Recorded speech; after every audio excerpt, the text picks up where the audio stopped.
The night is quiet in the lands between, far to the northwest, past the storm-veiled cliffs and the broken bridges, lies a land of perpetual fog and sinking churches. This is Liurnia of the Lakes. It is a place where the stars are reflected in the water, and where magic is not just a weapon, but a study of the cosmos itself. Tonight, we turn our gaze to the most enigmatic figure of this mist-shrouded land. She is the Lunar Princess, the witch in the woods, dull with 4 arms, who sits alone in a high tower, waiting for the stars to move again.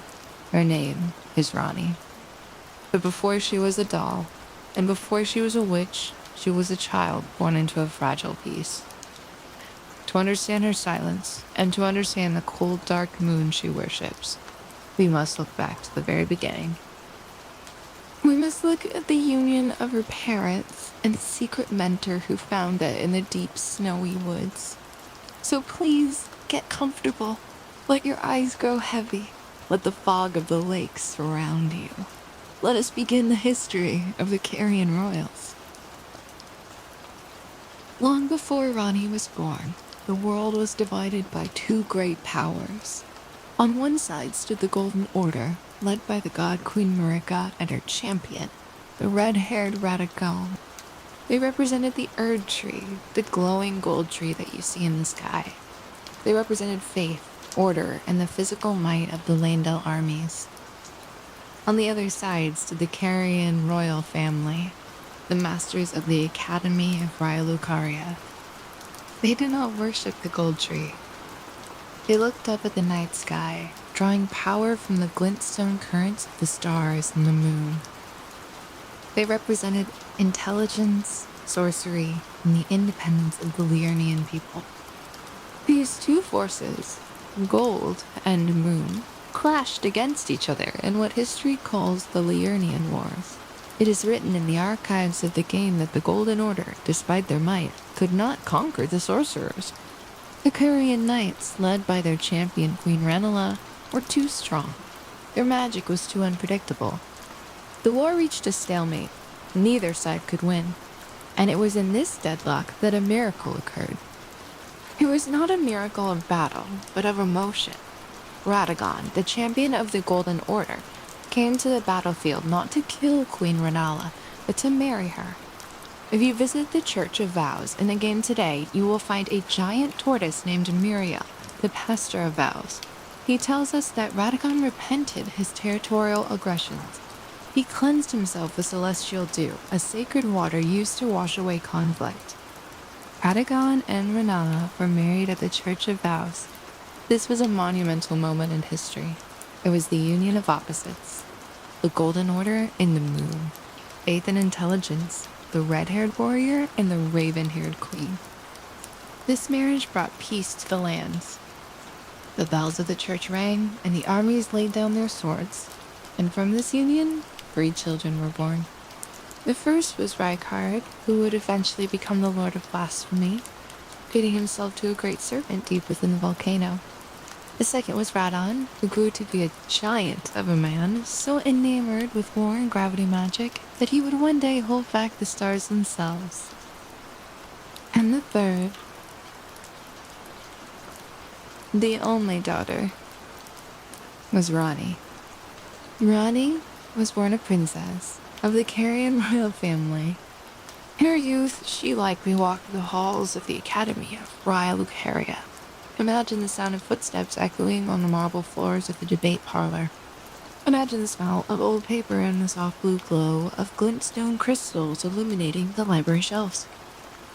Because she was the daughter of Radagon, who was the champion of the gods, Ranni was more than just a sorceress. She was a demigod. Her status was elevated even further by the 2 fingers, an ancient alien envoy of the Greater Will. The 2 fingers identified Ranni as an Empyrean. This word, Empyrean, is important. In the history of the lands between, an Empyrean is a candidate for godhood. It meant Ranni had the potential to one day replace Queen Marika. and become the vessel for the Elden Ring itself. She was born with a destiny of greatness, handpicked by the ruling powers of the world. But Ranni was her mother's daughter. While the Golden Order laid out a path of gold for her, Ranni's eyes were drawn to something else. She did not care for the warm, unvarying light of the Earth Tree. She was fascinated by the cold. While her brothers, Rykard and Radon, sought power and strength, young Ranni sought solitude. The lore tells us that she would often wander deep into the woods surrounding the Carian Manor. It was here, in the quiet, snowy forest, that she met someone. We do not know this person's name. The item descriptions simply refer to it as the Snow Crone. The Snow Crone was an old witch. She was not a royal, she was not a scholar of the academy. She was a heretic. A being who practiced a type of magic that was shunned by polite society. But Ranni saw something in her. The description of the Snow Witch Hat item gives us a glimpse into this relationship. It says, the old witch was Ranni's secret mentor. Why was it a secret? Because the crone taught Ranni to fear the moon. This is a subtle but crucial distinction. Ranni's mother, Queen Ranella, worshipped the full moon. The full moon is bright. It is bewitching. It grants powerful sorceries that are majestic and grand. But the Snow Crone taught Ranni about the dark moon. The dark moon is cold. It is distant. It is shrouded in mystery. The crone taught Ranni that magic was not about displaying power, but about understanding the chill of the cosmos. She taught it cold sorcery magic that freezes the air and saps the warmth from life. For the young princess, this secret mentorship was an escape. While the Golden Order groomed her to be a goddess of their perfect order, and while her mother tried to mold her into a perfect Carian Royal, the Snow Crone taught her to look into the abyss and find comfort in the darkness. This relationship was so impactful that Ranni cherished it for the rest of her life. In fact, the face you see on Ranni in the game, the blue four-armed doll face, is not Ranni's original face. It is the face of the Snow Crone. When Ranni eventually cast aside her flesh, she chose to model her new artificial body after this old witch. She wanted to look like the only person who truly understood her. The four arms, the blue skin, the gentle, sleepy eyes. These are a memorial to her childhood teacher. Under the crone's guidance, Ranni crafted her own signature spell. It is known as Ranni's Dark Moon. If you read the text of this sorcery, it describes the moon as cold and dark. It says that Ranni gazed into this moon, and the moon gazed back. This moment was the first fracture. The Golden Order is built on certainty. It is built on the idea that the world follows a set of golden rules that cannot be broken. But Ranni's magic was built on doubt, mystery, and the unknown. While her father Radagon was a fundamentalist who studied incantations to perfect the Golden Order, Ranni was learning that true freedom lies in the things we cannot see. She began to resent the Two Fingers. She began to resent the destiny that had been forced upon her at birth. Why should she be an Empyrean? Why should she be a puppet for the greater will? She looked at her mother, Queen Rinola, who was losing herself in obsession. She looked at her father, Radagon, who was distant and bound by duty, and she decided that she would walk a different path. But she kept these thoughts hidden. To the outside world, she was still Lunar Princess Ranni, the dutiful daughter. She sat in her tower at the Three Sisters, surrounded by wolves and glintstone dragons, studying the stars. The people of Liurnia respected her. Her brothers loved her. Even the Two Fingers believed she was the perfect candidate. They gave her a shadow, a half-wolf named Blade, to her eternal protector. Blade was raised alongside Ranni like a stepbrother. He was loyal, kind, and fierce. But even this gift was a curse in disguise. Blade was programmed by the greater will. As long as Ranni followed the path of the Empyrean, Blade would be sword. But if she ever betrayed the Golden Order, Blade would be forced to turn against it. Ranni knew this, and yet she continued her secret studies with the Snow Crone. She continued to gaze at the dark moon, plotting a way to free herself, to free Blade, and to free the world from the control of the gold. The stage was set. The princess had the knowledge. She had the motive. And soon, an event would occur that would shatter her family and give her the opportunity to put her dark plan into motion. To be born a demigod in the lands between is to be born with power, but to be named an Empyrean is to be born with a burden that outweighs the world itself. As Ranni grew from a child of the Carian court into a powerful sorceress, the eyes of the greater will fixed upon it with a terrifying intensity. She was not merely the daughter of Radagon and Rennala, she was a vessel. The two fingers, those ancient wrinkled envoys of the outer god that communicate through tremors and ciphers, declared her an Empyrean.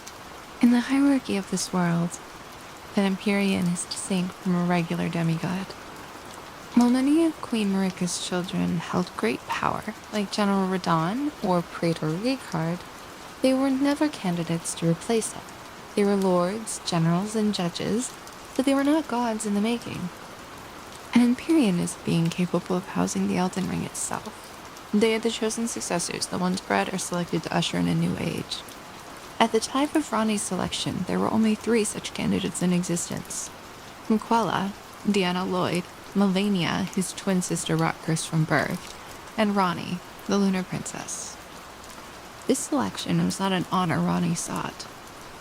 It was a cage. To be an Empyrean meant that her life was no longer her own. Her flesh, her fate, and her very soul were marked as property of the Golden Order. The two fingers expected her to eventually succeed Queen Marika, to become the new goddess of the lands between, and to uphold the same Golden Order that she had come to despise. We must understand the gravity of this expectation.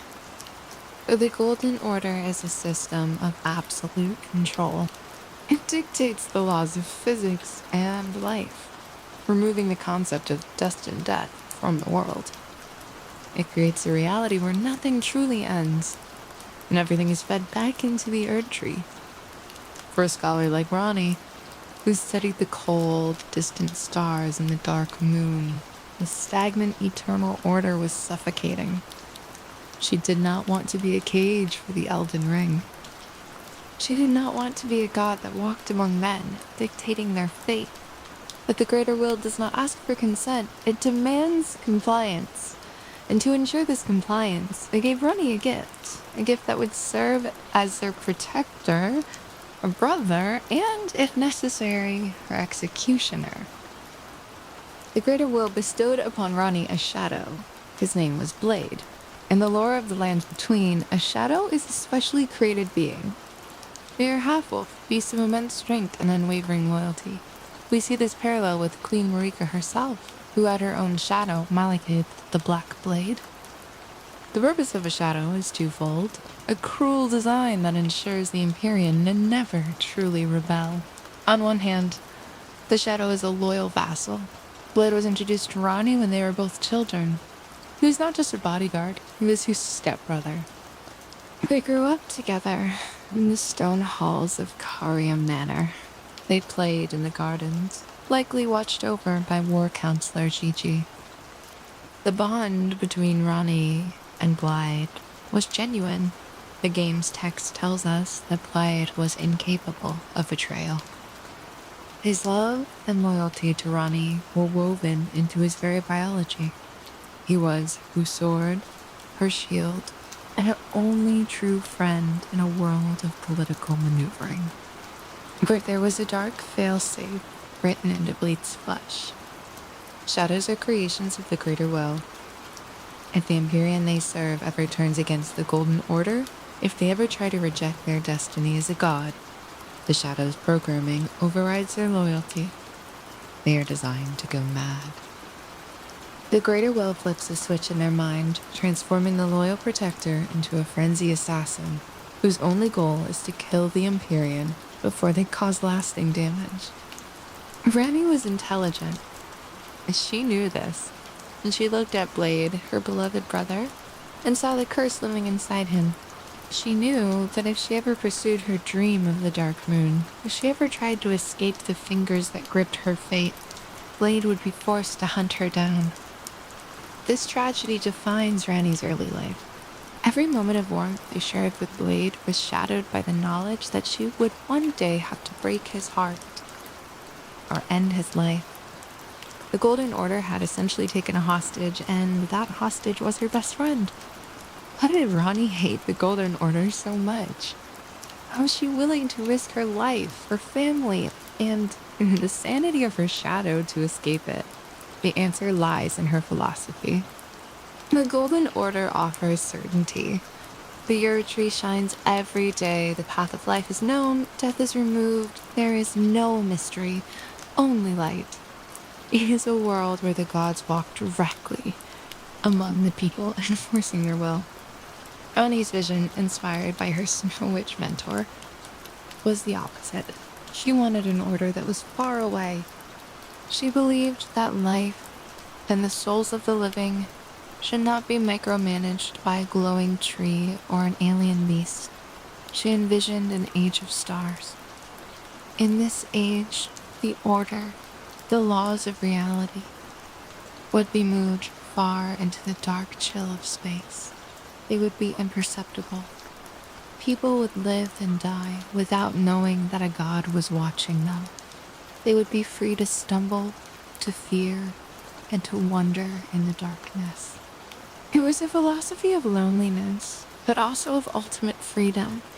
She wanted to take the Elden Ring and leave the earth, removing the temptation of power from the lands of men. But to achieve this, she had to destroy her Empyrean flesh. As long as she inhabited the body, born of Radagon and Ranella, she was a radio tower for the Greater Will. The two fingers could influence her. They could track her. They could control her. This is where the character of War Counselor Iji becomes vital. Iji, the gentle giant who served the Carian Royals, was one of the few who understood the depth of the threat. He crafted the mirror helm, a strange, mirrored bucket helmet that he wears throughout the game. The description of Iji's mirror helm is chilling. It says the helm is made of a crystal that wards off the intervention of the Greater Will. It suggests that Iji lived in constant fear of betrayal, terrified that the two fingers would seize his mind or the minds of those around him. This paranoia seeped into Ranni's court. They were a small family, a princess, a wolf, and a giant, standing against the cosmic weight of a god that controlled reality itself. As the years passed, the pressure on Ranni mounted. The two fingers grew impatient. They resided in the divine towers, high above the cloud layer, their flesh wrinkled and twitching as they communed with the cosmos. They demanded that Ranni accept her role. They wanted her to succeed Queen Marika, to continue the golden lineage. Ranni began to plot. She knew she could not defeat the Golden Order with armies. Her mother's wars had proven that. The might of Landel was too great. Radagon was too powerful. Malekith, the bearer of destined death, was an invincible guardian of the status quo. She needed a scalpel, not a hammer. She needed to sever the link between her soul and her body. If her body died, the Empyrean mark would die with it. But if her soul survived, she could be free. However, in the laws of this world, a demigod cannot simply die. The rune of death had been removed from the Elden Ring at the dawn of the Golden Order. True death did not exist for the divine. Ranni needed to reintroduce death into the world, just for a moment. She began to look for allies. She needed people who also harbored grievances against the Golden Order. She found the Black Knife Assassins, a group of women from the Newman lands rumored to be close to Queen Marika herself. She found her brother Rykard, who was already turning toward blasphemy, and gifted him the Blasphemous Claw, the tool to parry the Black Blade Malekith should the plan go wrong. The pieces were moving into place. The princess in the tower was no longer just a scholar of the stars. She was the architect of the greatest assassination in history. She was preparing to break the world, not out of malice, but out of a desperate need to be free from the fingers that guided to fate. But before the knives could be drawn, she had to make peace with the cost. She knew that her actions would drive her mother, Ranni, into madness. She knew it would spark a war that would shatter the lands between. And she knew, most painfully of all, that it would doom Blade to a life of insanity. Ranni accepted this sin. She looked at the dark moon, cold and distant, and made a choice. The Empyrean would die, so the witch could be born. To understand the night that shattered the Golden Order, we must first understand the concept of destined death. In the age of Queen Marika, death was not a natural inevitability. It was sealed away. The rune of death, the very law of mortality, had been plucked from the Elden Ring and hidden. It was guarded by Marika's own shadow, the fearsome Malekith, the Black Blade. As long as Malekith held this rune, nothing could truly die. The demigods were eternal, and the Erd Tree flourished without fear of decay. But Ranni's plan required death. Not the death of a common soldier, but the death of a god. And so, the first step of the conspiracy was a heist that should have been impossible. She needed to steal a fragment of the Rune of Death from the most dangerous being in the lands between. We do not know the exact details of how the theft occurred, but we know Ranni did not act alone. She sought the aid of the Black Knife Assassins. These were more common mercenaries. The lore tells us they were scions of the Eternal City, human women who shared the same blood origins as Queen Marika herself. They were close to the royal family, perhaps even trusted by them. This connection allowed them to get close. On a night shrouded in winter fog, a fragment of the rune was stolen. It was not the whole rune, merely a shard, enough to craft weapons capable of slaying a demigod. Ranni took this stolen power and performed a dark rite. She imbued the daggers of the assassins with the power of death. The silver blades, once ceremonial, became twisted and singed with black and red flame. They became the Black Knives, weapons that could carve through the immortality of the Golden Order. Ranni was meticulous. She knew that stealing from Malekith was an act of war. She knew that if the Black Blade ever came for her, she would stand no chance against him in direct combat. He was the literal embodiment of death, a beast that even the demigods feared. And so, she brought another accomplice into her fold. Brother, Victor Rykard. At this time, Rykard was a respected judge and praetor of the Golden Order, but, like Ranni, his faith was cracking. He had seen the tyranny of the Erd Tree and grown disillusioned. Ranni approached him not just as a sister, but as a co-conspirator. She gifted him a specific artifact known as the Blasphemous Claw.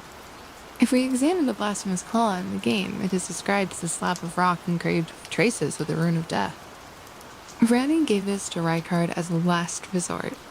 The item description explicitly states that it was a tool to challenge Malekith, the Black Blade, should the need arise. It was a failsafe. If the assassination went wrong, or if Malekith hunted them down, Rykard was entrusted to hold him back. This exchange reveals the depth of trust between the siblings. Ranni was about to destroy their family and plunge the world into chaos. Yet she entrusted Rykard with the only weapon capable of parrying death itself. It suggests that Rykard's eventual descent into madness and blasphemy began here, with a pact made in the shadows to aid his sister's rebellion. Now we arrive at the core of the mystery, the ritual itself. Why did Ranni need to kill someone else? Why couldn't she simply take her own life? The answer lies in the specific metaphysics of the curse mark. In the lands between, a demigod is composed of two parts, the body and the soul. When a demigod dies a true death, both body and soul perish together, and a full curse mark of death is carved into their flesh. This curse mark looks like a centipede, a complete wheel of death. But Ranni did not want to die. She wanted to escape. She wanted to kill her Empyrean flesh, the body that was controlled by the two fingers, but keep her soul intact so she could possess a new form. However, the laws of the Rune of Death are absolute. For a death to occur, the curse mark must be carved. Ranni realized there was a loophole. If two demigods died at the exact same moment, the curse mark would be split in half. The power of death would be divided. One demigod would die in body only. The other demigod would die in soul only. Ranni intended to be the one who died in body. This meant she needed a sacrificial lamb to take the other half of the death. Someone who would die in soul, leaving their body alive, but empty. She chose Godwyn the Golden. Godwyn was the firstborn of Queen Marika and Godfrey. He was the Golden Child, the hero who defeated the dragons and befriended them. He was the symbol of everything the Golden Order stood for: strength, kindness, and eternity. He was beloved by all. Because he was the perfect embodiment of the Golden Order, he was the perfect target for Ranni's message. His death would not just break the heart of Queen Marika, it would break the very concept of order. The Knight of the Black Knives was executed with terrifying precision. The assassins, cloaked in veils that muffled their sound and blurred their visibility, infiltrated the royal capital of Leyndell. They moved like shadows across the gold-tiled roofs. They bypassed the sentinels and the gargoyles. We can imagine the scene. Godwyn, perhaps resting in his chambers or walking the night gardens, was ambushed. The Black Knives struck. They held him down and carved the stolen fragment of death into his back. The assassin's blades left a wound that would never heal. But the timing had to be perfect. At the precise second that the Black Knives pierced Godwyn's flesh in the capital, Ranni enacted her own suicide atop the divine tower of Liurnia. She stood at the highest point of the tower, under the gaze of the moon she loved. She held a blade imbued with the same death ritual, and as Godwyn's life faded in Leyndell, Ranni burned their own flesh. The ritual worked. The curse mark of death did not form a complete circle on either of them. Instead, it split. On Godwyn's back, half of the centipede mark appeared. His soul perished instantly. The Godwyn that the world knew, his personality, his memories, his spirit, was erased. But his body did not die. Because only half the death occurred, his body remained alive, a soulless husk that would eventually mutate into the Prince of Death, spreading corruption through the roots of the Erd Tree. This was the death in soul alone. On Ranni's body, the other half of the centipede mark was carved. Her Empyrean flesh, the red-haired body of Radagon's daughter, died instantly. He slumped to the ground, a charred and empty corpse, but its soul remained intact. Untethered from her physical form, her spirit drifted free, invisible and intangible. She had achieved death in body alone. This was the first time in history that a demigod had perished. It is known as the Knight of the Black Knives. If you travel to the Divine Tower of Liurnia in the game today, you can find the result of this knight. At the very top, lying in the open air, is the charred corpse of Ranni. It is small, withered, and still wearing the tatters of her royal dress. If you examine it closely, you can see the half curse mark carved into a flesh. This corpse is the proof of her sacrifice. It is the shell she discarded to escape the two fingers. But the plan was not without cost. The Black Knife assassins suffered heavy losses during their escape from the capital. Many were cut down. One of them, a ringleader named Tish, died protecting her mother Electo during the flight from a city. We learn this from the Black Knife Tish Spirit Ash description. Tish was the daughter of the ringleader, and her death is a tragic footnote in Ranni's grand design. It reminds us that Ranni was willing to spend the lives of others, her brother, the assassins, and the Golden Prince, to achieve a freedom. Back in the capital, the death of Godwin drove Queen Marika to the brink. The grief of losing her golden child, and the horror of his soulless body continuing to live, was the catalyst that eventually led to the shattering of the Elden Ring. Ranni had pulled the loose thread that would unravel the entire tapestry of the world. But Ranni was gone. Her soul, now free from the watchful eyes of the Greater Will, floated away into the mists of Liurnia. She would soon inhabit the doll body modeled after her secret mentor, and begin her long wait in the dark. The curse mark was carved, the flesh was dead, and the Empyrean had become the witch. The conspiracy was complete, but the consequences were just beginning. The death root would spread, the stars would remain halted, and the shadows would begin to close in on Ranni's new porcelain form.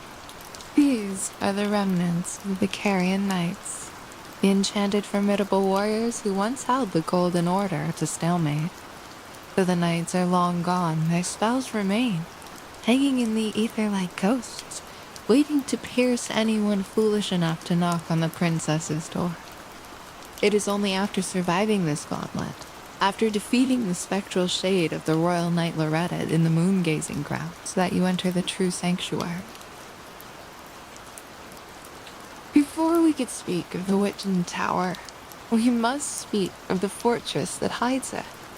To reach Ranni, one must first traverse Carian Manor. This is not a welcoming palace. It is a weapon of war turned inward.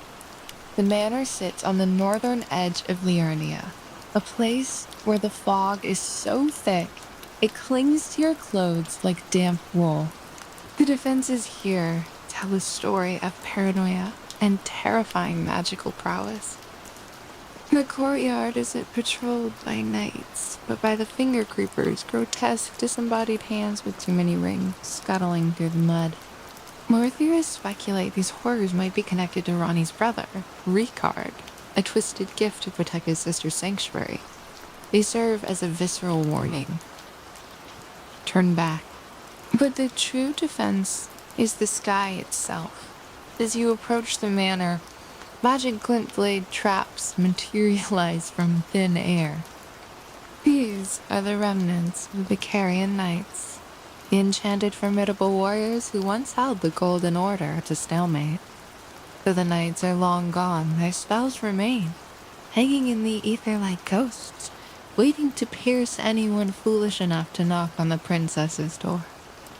It is only after surviving this gauntlet, after defeating the spectral shade of the Royal Knight Loretta in the moon-gazing grounds, that you enter the true sanctuary. The Three Sisters. Here, the air changes, and the chaotic noise in the manor fades, replaced by a crystalline silence. 3 limestone towers pierce the night sky, standing in a jagged row on the cliff's edge. This is the Court of Secrets, and in the center tower, amidst the dust and the cold, sits the doll. Let us focus deeply on the vessel itself. When Ranni slew her Empyrean flesh atop the divine tower, she became a soul without a home. A spirit in the lands between is a fragile thing, susceptible to dissipation or capture. She needed an anchor that was sturdy, yet hollow enough to house a demigod's consciousness. The doll she inhabits is a marvel of puppet sorcery, a forbidden art likely refined by the sorcerers of the Eternal Cities. It is crafted from porcelain, white and smooth as bone, held together by visible ropes and bindings. It's designed to look human. It is designed to look like a memory.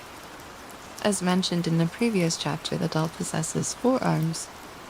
This is not a random design choice. It is a precise anatomical replica of the snow crone, the secret mentor who taught Ranni in the woods. By wearing this shape, Ranni isn't just hiding. She is honoring the only mother figure who taught her the truth of the cosmos. She wears the Snow Witch set. The hat is wide and pointed, made of thick frozen cloth. The item description for the Snow Witch robe tells us that these clothes were once worn by the crone herself. It explicitly states, Ranni's doll body is modeled after her secret mentor. This implies that the clothes themselves might be the original garments of the ancient witch, preserved by magic and now draped over the artificial limbs of the princess. There is a tragedy in this transformation. The doll is cold. It has no blood, no warmth, no heartbeat. Ranni's soul, already aligned with the chill night, finds a perfect match in this lifeless shell, but it separates it from the world of the living. She cannot taste food. She cannot feel the warmth of a fire. She sits in her chair, a perfect, unmoving statue, watching the dust motes dance in the blue light of the glintstone. She has become an object, a relic of her own making, existing in a state of suspended animation while the world outside burns. Guarding the road to this sanctuary is the most gentle of her conspirators, E.G., the war counselor.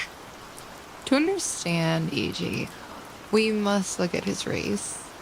He is a troll. In the ancient history of the lands between, the trolls were descendants of the fire giants, but they betrayed their kin's side with the Golden Order during the war against the giants. They were usually enslaved, forced to pull hearses or guard gates with spikes driven through their chests. But G is just different. He is a Carian troll, a knighted member of the royal court. He stands upright, wears a robe of woven stone, and speaks with the eloquence of a scholar. He is a survivor of a bygone era, the last custodian of the Carian dignity. His weapon, the Troll's Knight Sword, tells us that the trolls who served the Carian Royal Family were treated as true knights. They were not slaves. They were sworn brothers. This explains E.G.'s fierce, protective loyalty to Ranni. He views her not just as a princess, but as the last hope for the honor of his house. However,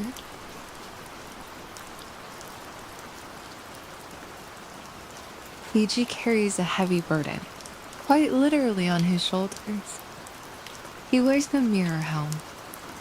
If you look closely at E.G. in the game, you will see that his face is completely obscured by a strange bucket-like helmet made of a reflective mirror-like crystal. The item description for E.G.'s mirror helm reveals a terrifying truth. It says helm fashioned from a crystal-looking glass, wards off the intervention of the greater will and its vassal fingers. This reveals the extent of the psychological horror E.G. lives in. He knows that the two fingers have the power to influence minds. He knows that as Ranni's closest advisor, he is a primary target. The greater will could, in theory, seize control of his mind and force him to crush his beloved mistress with his own hammer. To prevent this, Niji has voluntarily blinded himself to the divine. He wears this heavy, uncomfortable helmet day and night, likely for centuries. He lives in a self-imposed prison of mirrors to ensure his thoughts remain his own. He sits by the road, reading his book, hammering out upgrades for the tarnished champion, a gentle giant terrified of his own potential for betrayal. He is the strategist of the group, the one who moves the pieces on the board, but he does so from behind a mask of crystal, forever hiding from the sky. In the southern tower, separated from Ranni by an expanse of rocky cliffs, lives the third member of this court, Preceptor Saluvis. If IG is the heart of the operation, Saluvis is the necessary evil. He is a sorcerer of the Carian court, identifiable by his wide-brimmed hat and his arrogant, sneering voice. He's a man who believes himself superior to everyone, including Ranni. Seluvis's role is technical. Maintaining a soul inside a doll is not simple magic. It requires constant upkeep. Seluvis is the master of puppetry, a dark art that involves turning living beings into obedient slaves. Ranni tolerates him because he is useful. He helps keep a vessel intact, but his presence casts a long shadow over the three sisters. Lore hunters have discovered a disturbing connection regarding Seluvis. If you travel to the Carian Manor's lower levels, you find a hidden merchant named Pydia, an Albinaric servant.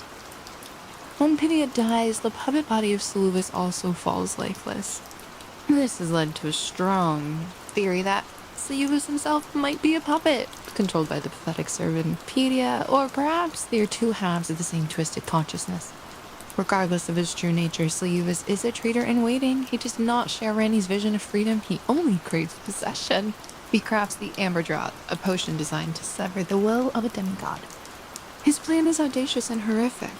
He intends to force Ranni to drink this draught, turning the Lunar Princess into his finest puppet, a doll he can control completely. This adds a layer of immense tension to the Court of Secrets. Ranni is sitting in her tower, unable to move, while her doctor plots to enslave her.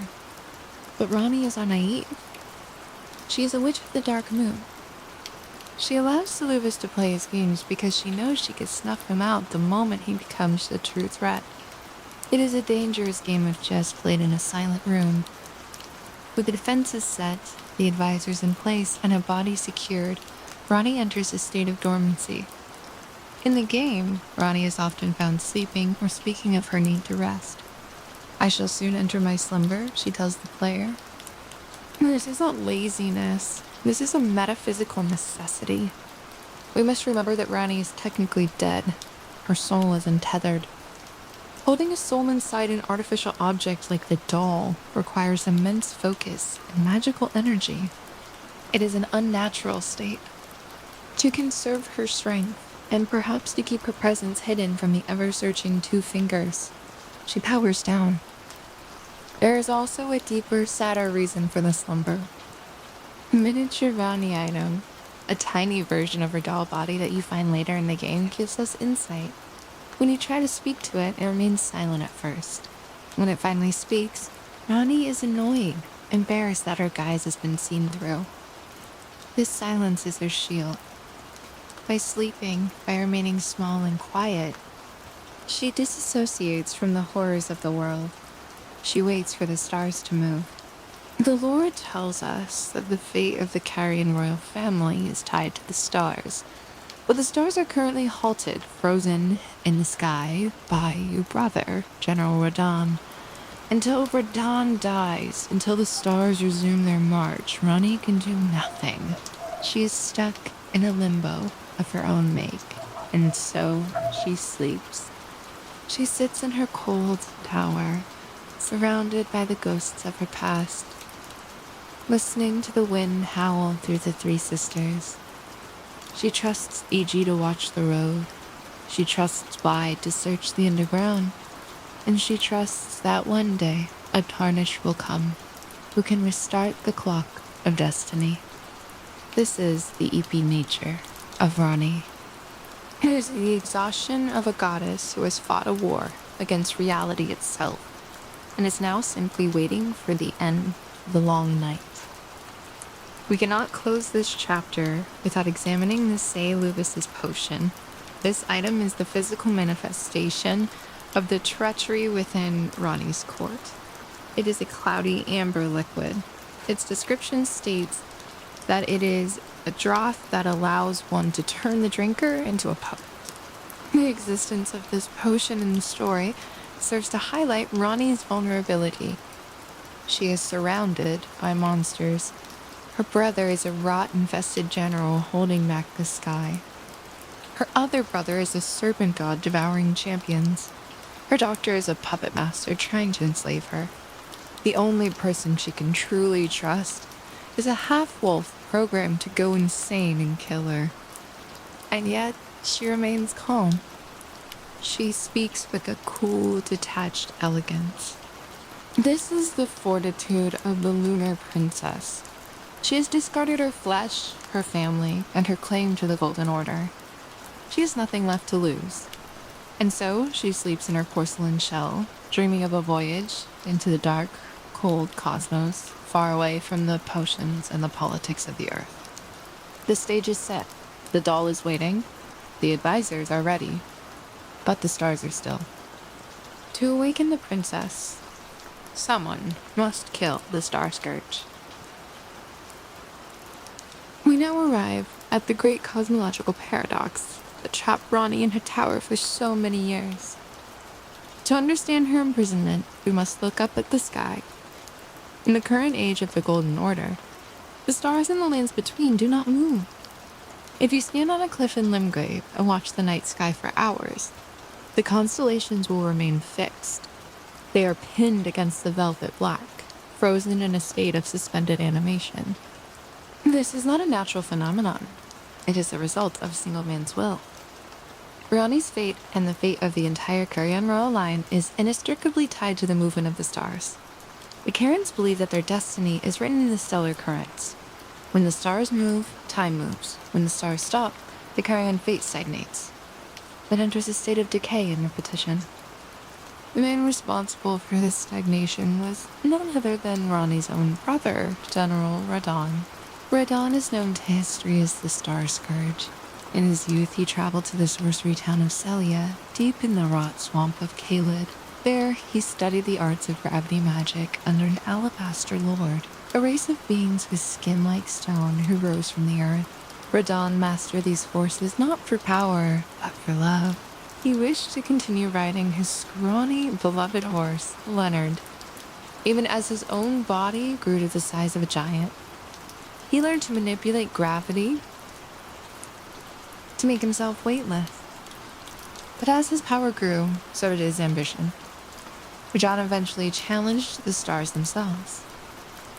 The lore tells us he conquered the stars in a conflict that is lost to myth. He used his immense gravitational power to arrest the cycles of the cosmos, holding every meteor, comet, and star in a static grip.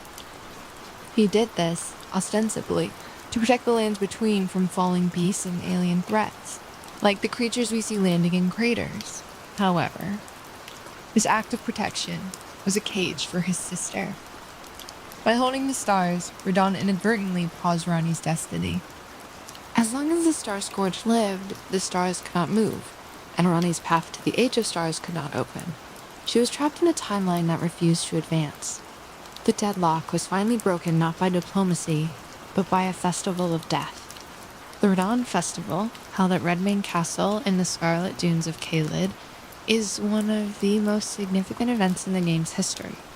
Radahn, by this point, was no longer the noble general. He was a rotting husk. He had been infected by the scarlet rot during his duel with Malenia the Severed. He wandered the Wailing Dunes, eating the corpses of friends and foes alike, his mind completely gone. Yet, even in his madness, his gravitational hold on the stars remained absolute. It was a testament to his unmatched strength that his subconscious mind continued to pin the cosmos in place while his physical body devoured the dead. The tarnished champion, the player, arrived at the festival to grant the general an honorable death. When Radahn finally fell, the sound of the lock breaking echoed across the world.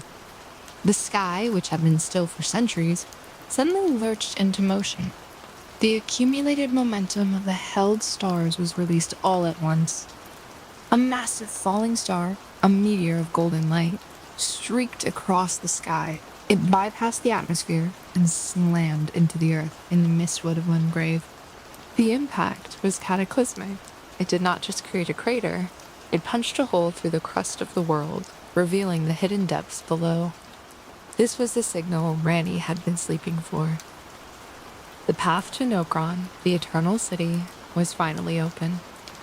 Nokron is a place of breathtaking, melancholy beauty. It is a city buried deep underground, banished there by the Greater Will long ago. Even though it is subterranean, It has a sky false night filled with cold silver stars. The architecture here tells us of a civilization that predates the Golden Order. The buildings are made of white stone, combining Gothic spires with aqueducts that carry silvery water. The inhabitants are the Nox, a race of tall, pale beings who wear silk blindfolds and wield liquid metal weapons. Ranni needed an agent to descend into this sunken city. While she remained in her tower, the Tarnished ventured into the dark. The goal was to find the hidden treasure of Nokron. This treasure was not gold or runes. It was a weapon. Deep within the city, beneath the throne of a massive, skeletal giant, lies a chest. Inside is the Finger Slayer blade. This item is one of the most grotesque and fascinating artifacts in the lore. It is described as a dagger, but it is all made of metal. The item description reads, "The hidden treasure of the eternal city of Nokron. A blade said to have been born of a corpse. Visually, the blade looks like a twisted piece of spine or bone, still stained with blood. It is organic. It implies that the Nox, in their treason, forged a weapon from the body of a god or a high-ranking being." The description continues. "This blood-drenched fetish is proof of the high treason committed by the Eternal City and symbolizes its downfall. Cannot be wielded by those without a fate, but is said to be able to harm the Greater Will and its vassals." This was the key Ranni needed. The two fingers are vassals of the Greater Will. They are practically immortal, immune to conventional weapons. But the Finger Slayer blade, born of a corpse and steeped in blasphemy, was designed specifically to kill them. This was the weapon Ranni would use to butcher her own two fingers and sever her connection to the Golden Order forever. With the blade in hand, the time for hiding was over. Ranni's slumber ended. When the Tarnished returns the blade to her at Ranni's rise, she finally breaks her composure. She thanks the player a rare moment of warmth from the Ice Witch. She gives them the Carian inverted statue as a reward, a tool to unlock the divine tower of Liurnia, where her original body lies. But then, she says goodbye. "I must go on a journey," she says, "to the dark, chill night." She vanishes from her tower. The chair is empty. However, she does not go far. She transports her consciousness into a smaller vessel, the miniature Ranni doll. This tiny portable doll is found by the player in the Ainsel River main, deep underground. At first, the doll is silent, but if you persist in talking to it at a sight of grace, Ranni eventually speaks. She is annoyed. Dogfellow, aren't we? She sighs. "Fine. I will speak thee the name of Ranni the Witch." In this portable form, Ranni reveals the next phase of her plan. She is hunting a baleful shadow. The two fingers, sensing Ranni's movement and the retrieval of the Finger Slayer blade, have dispatched an assassin. This assassin takes the form of a shadow, a being that looks exactly like Blade. This creates a moment of intense confusion and horror for the player. Is this Blade? Has he betrayed us? Ranni instructs the Tarnished to execute this baleful shadow. The battle takes place in the Lake of Rot, a hellscape of scarlet waters and ancient ruins. The baleful shadow fights with the ferocity of a wolf, wielding a greatsword infused with the red-black flame of destined death. When the shadow is defeated, Ranni speaks for the final time in her doll form. She gives the player the discarded palace key. She tells the Tarnished to tell Bled and IG that she loves them. It is a heartbreaking message, delivered through a tiny, inanimate object in the middle of a poisonous swamp. She knows that by taking the next step, she is leaving them behind forever. We must now address the fate of Bled, the loyal half-wolf. While Ranni was traveling in her miniature form, Blade was fighting a losing battle against his own biology. The two fingers were flipping the switch in his mind. The curse of the shadow was taking hold. As Ranni moved closer to killing the two fingers, the programming inside Blade screamed at him to stop it. The tragedy is that Blade resisted. We find him imprisoned in the Forlorn Hound Evergal. A.G. the War Counselor put him there. A.G. knew that Blade would eventually go mad. He locked his friend away to protect him from committing the ultimate sin, killing the mistress he loved. But Blade escaped. He fought his way back to Ranni's Rise. If you return to the tower at the end of the quest, you find Blade kneeling in the snow outside the entrance. He is surrounded by the corpses of Black Knife assassins. This is a crucial detail. The Two Fingers sent assassins to kill Ranni, and even in his madness, even as his mind was melting, Blade defended its tower. He was muttering to himself, "No, I'm part of her. I would never betray her. No matter what." No matter what. It is the most painful dialogue in the game. His loyalty was so strong it defied the will of a god. But when he sees the Tarnished, the one person who helped Ranni achieve her goal, his mind finally snaps. He attacks. He is no longer Blade the half-wolf. He is a rabid animal, howling in the snow. The player is forced to kill him. There is no other way. Ranni's shadow, her brother, dies defending an empty tower, driven mad by the contradiction between his heart and his creation. Before Ranni departed, she gave us the discarded palace key. This key is the bridge to the finale. The item description says, "Key to the chest found in the Grand Library of Raya Lucaria, discarded by the Lunar Princess Ranni." Why did she discard it? And why does it open a chest in her mother's room? The chest contains the Dark Moon Ring. This is not a weapon. It is a symbol of engagement. The description reads, "Ring depicting a leaden cold moon. Legend has it that the Carian Queen gives this ring to a spouse. Ranni had locked this ring away. Perhaps she never intended to use it. Perhaps she thought she would walk her dark path alone. But by giving the key to the Tarnished, she was make a silent offer. She was inviting the player to follow her. She was inviting them to become her consort, not in a marriage of golden light, but in a union of cold stars and deep space. The path was now clear. The Fingerslayer blade was in her possession. The baleful shadow was dead. Her loyal wolf was gone, and the ring was waiting in the library. All that remained was for Ranni to descend into the Cathedral of Manus Celis, find her Two Fingers, and end the control of the Greater Will once and for all. The stars were moving again, and the witch was ready to carve her own order into the night sky. The path to the final confrontation does not lie through a gate, but through the void itself.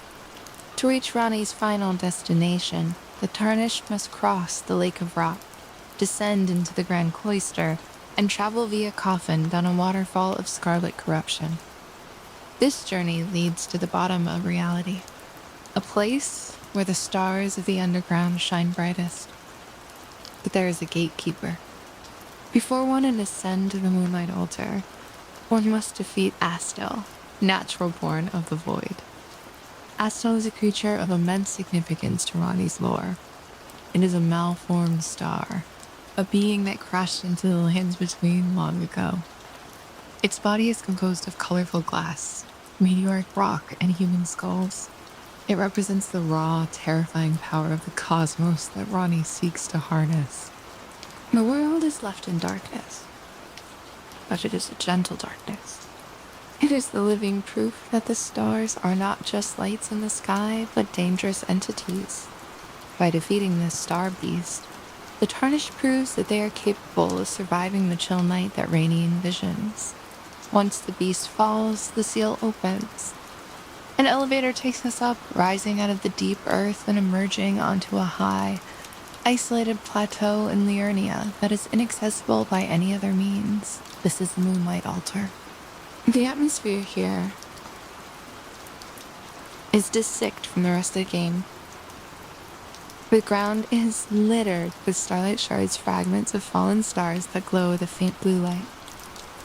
These shards were once used as currency in the Eternal Cities, but here they lie like common stones, suggesting that this plateau is closer to the cosmos than anywhere else on Earth. The glintstone dragons roam the fields protecting the ruins. And in the center, crumbling and ancient, stands the Cathedral of Mana Celes. The name Mana Celes roughly translates to Celestial Hand. It is a place of ancient worship, likely predating the Golden Order, dedicated to the moon and the stars. The architecture is Gothic and imposing, but the roof has collapsed, allowing the true night sky to look down upon the altar. Inside the cathedral, there is a hole in the floor.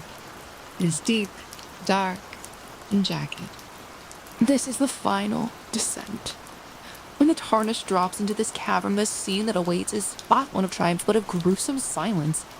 We find the two fingers of Ranni, but they are not moving. They are butchered. The massive, fleshy fingers that once dictated Ranni's fate are twisted and mangled, slain by the Fingerslayer blade. The weapon we retrieved from Nokron has done its work. Ranni has successfully executed the envoy of the Greater Will.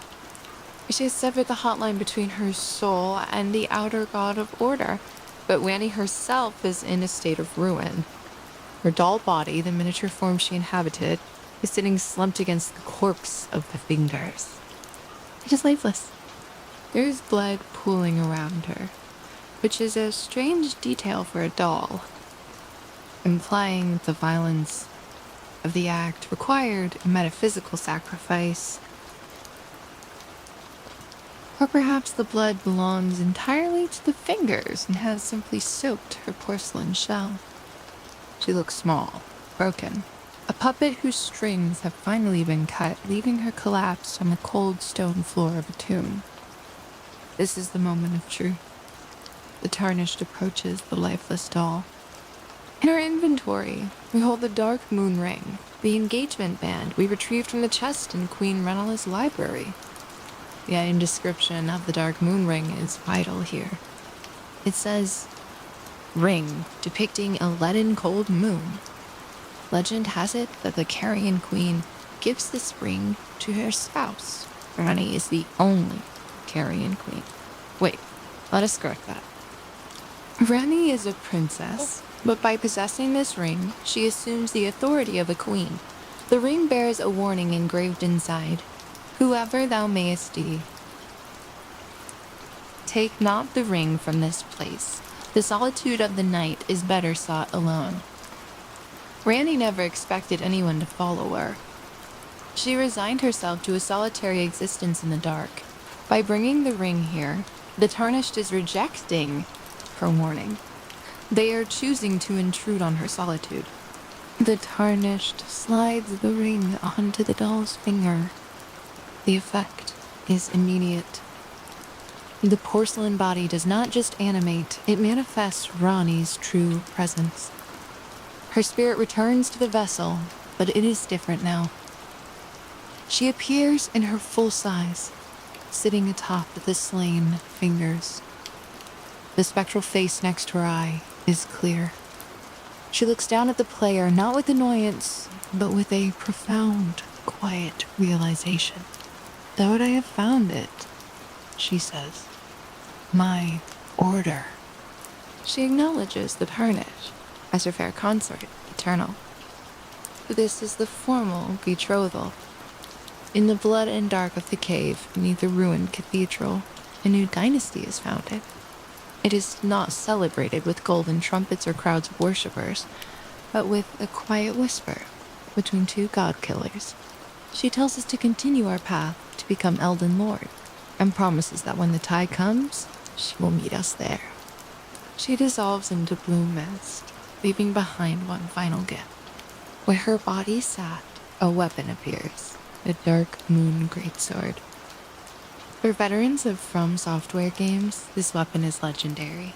It appears in almost every game, from Kingsfield to Bloodborne to Dark Souls. usually as the Moonlight Greatsword.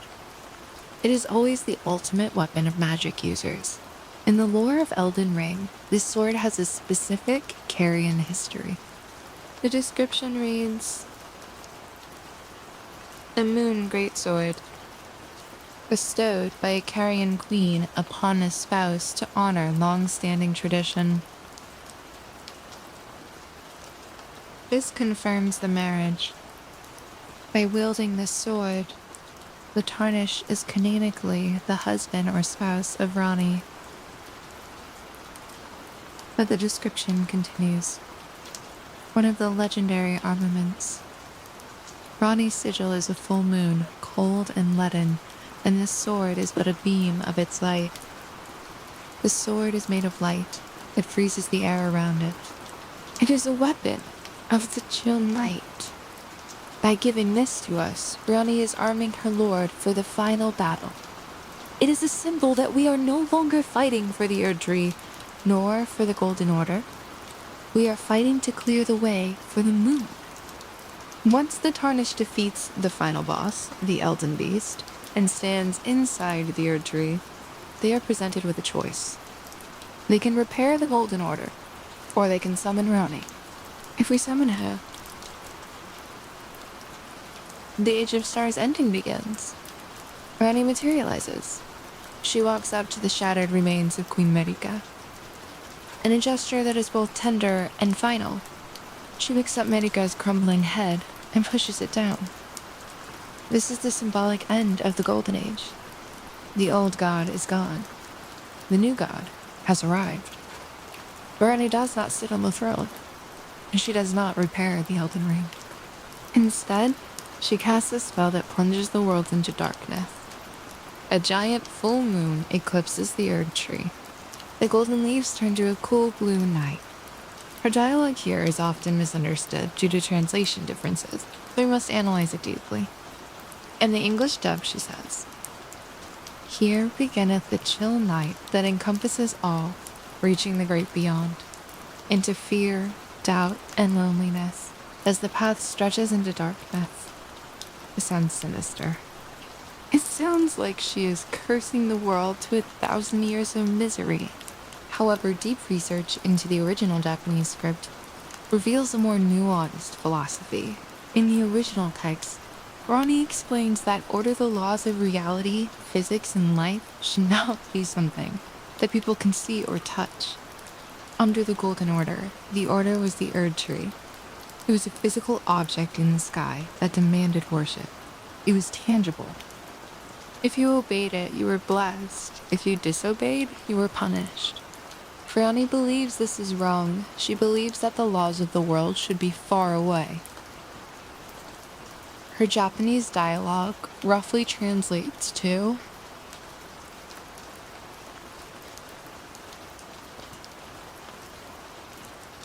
"I shall take my order and distance it from this land.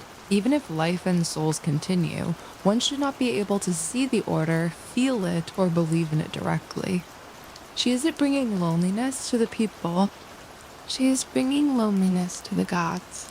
She is taking the Elden Ring and embarking on a voyage into the deep, dark void of space.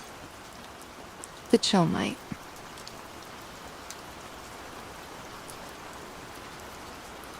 She is removing the gods from the equation. She is leaving the lands between to govern itself. This is the core of Ranni's character. She is the ultimate libertarian of the Elden Ring universe. The Golden Order was a theocracy. It was warm, bright, and certain. You knew your place. You knew what happened when you died. You were safe, as long as you obeyed. The Age of Stars is agnosticism. It is cold, dark, and uncertain. There are no gods to answer your prayers. There is no giant tree to tell you right from wrong. There's only the moon, distant and silent. Ranni believes that certainty is a trap. She believes that for life to truly flourish, it must be free from the meddling of higher powers. She is willing to become a villain in the eyes of the Golden Order, a witch who stole the sun to give humanity the gift of free will. But there is a cost, and the cost is hers to pay. By taking the Order into space, Ranni is sentencing herself to eternal isolation. She cannot stay in the lands between to rule as a queen. She must leave. She must drift in the void forever, guarding the laws of reality so that no one else can touch them. It would keep them far from the earth beneath our feet, she says. This recontextualizes the Dark Moon ring warning about solitude. She wasn't warning us because she wanted to be alone. She was warning us because she knew her path led to a place of no return. However, in the final moments of the cutscene, she turns to the camera, to the Tarnished, and smiles. "Let us go then," she whispers, "my fair consort eternal. We did not let it go alone." The Tarnished, the new Elden Lord, abandons the throne and the power of the earth to join me on this voyage. They leave the world behind to float in a sea of stars together.